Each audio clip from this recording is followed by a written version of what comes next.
Pero lo que es la transición económica, esa reconciliación de la que hablaba Marco Rubio, va a venir mucho más tarde.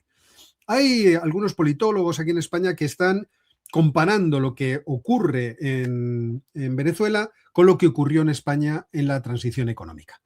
Pero la transición económica española hay que recordar que empezó hace muchísimo tiempo, no fue lo que ocurrió desde el año 75 en que muere el dictador el 20 de noviembre y que se va desarrollando hasta que se vota la Constitución en el año 78, hay elecciones libres y comienza el periplo democrático español que durante los años 80 se va perfeccionando.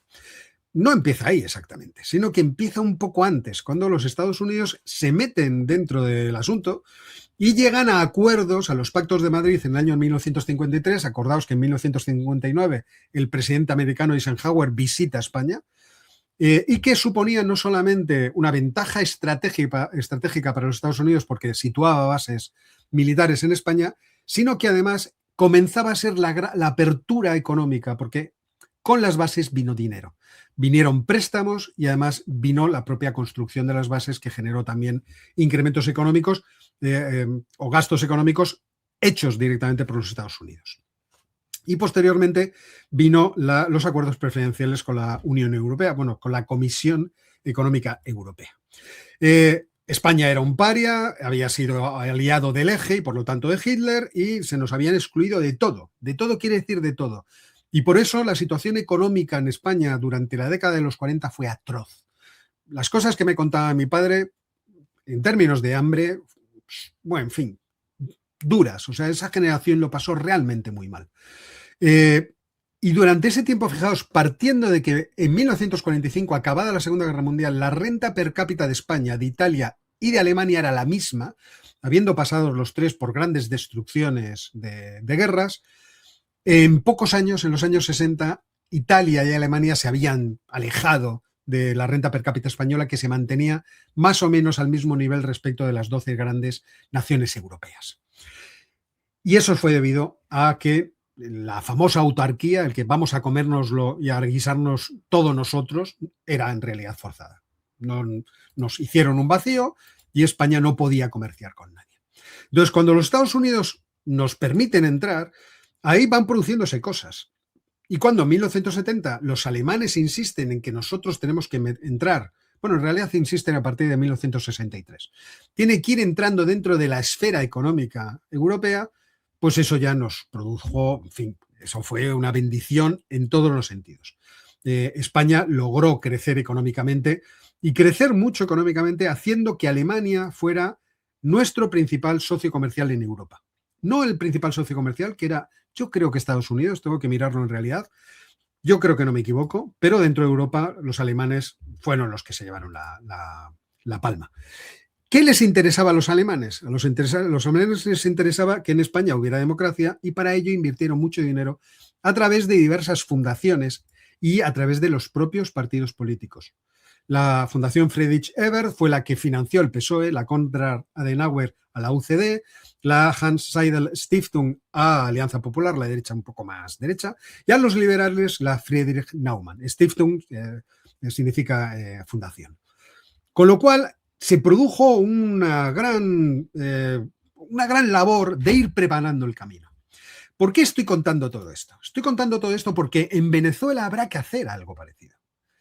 Si se quiere en Venezuela tener una oposición democrática y un régimen democratizado, habrá que invertir en la creación de las posibilidades de que eso sea así, de que existan ese tipo de partidos, que exista en el país una estructura política democrática a ambos lados del espectro político, de tal forma que los más extremos queden arrinconados.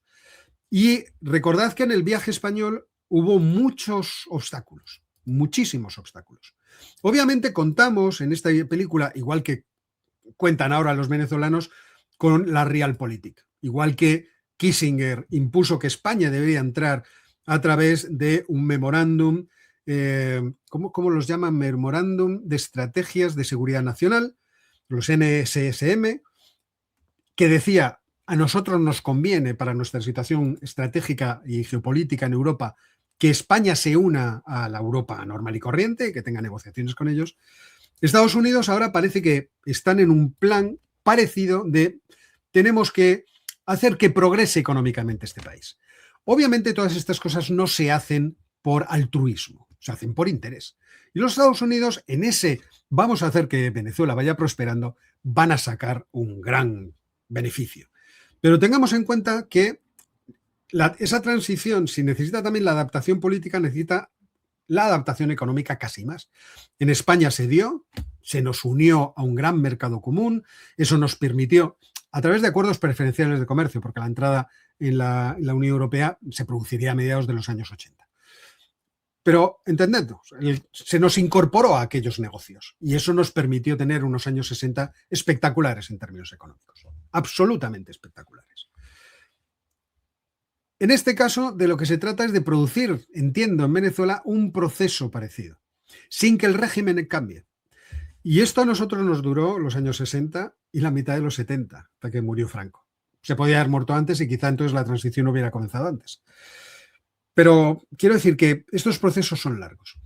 Quizá este plan de los Estados Unidos sea solamente vamos a sacar el petróleo y nos vamos a forrar y ya está. O quizás más ambicioso, vamos a ir transformando la cara de Hispanoamérica para que sea beneficiosa para nosotros y no nos toque las narices, como lo hace tradicionalmente con regímenes comunistas muy opuestos a nuestros intereses. A lo mejor van por ahí. Pero es que además el país, Venezuela, está en un absoluto agujero. Y esto yo creo que es algo que no podemos ignorarlo. Si se quiere sacar hacia adelante al país, hay que empezar a corregir cosas que no se corrigen en 2 meses, ni en 6, ni en un año, ni en 2, ni quizá en un lustro, quizá no en una década. Y os pongo algunos casos.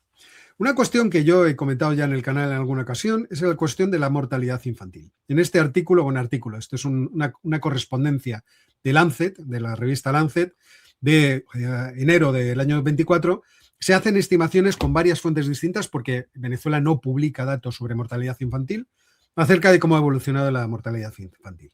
Fijaos cómo fue bajando la mortalidad infantil por las diversas tipos de mediciones y por la estimación de estos señores, que es la línea roja, hasta el año 2010. Y a partir del año 2010 empezó a subir de forma acelerada.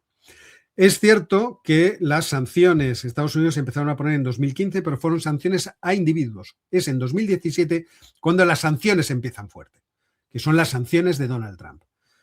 Fijaos cómo el sistema sanitario venezolano se debía estar desplomando literalmente para que la mortalidad infantil alcanzara niveles que no se conocían desde los años 90, desde principios de los años 90.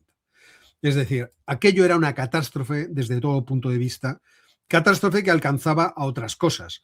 Los apagones en Venezuela son habituales, aunque siempre el régimen suele decir que son sabotajes. Pero son habituales los apagones. El grande fue en 2019, pero en 2024 hubo un gran apagón en Venezuela, pero los apagones son frecuentes en muchas regiones.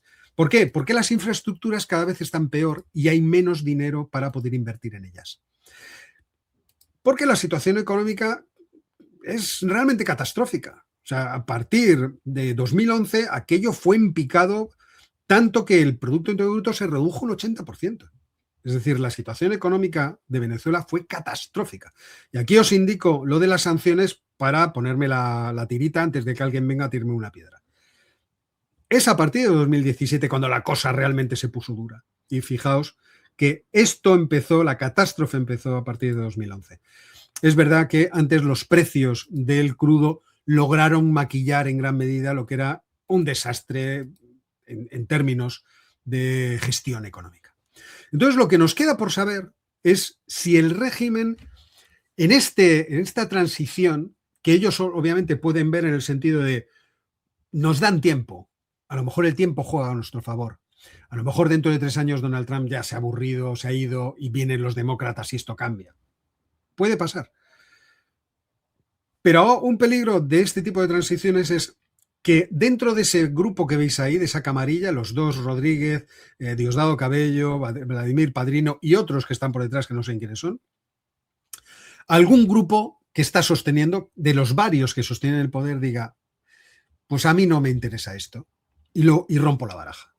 Y entonces la transición desaparece y vamos a otra cosa. Ese yo creo que es uno de los grandes peligros, el mayor peligro que ahora mismo tiene esta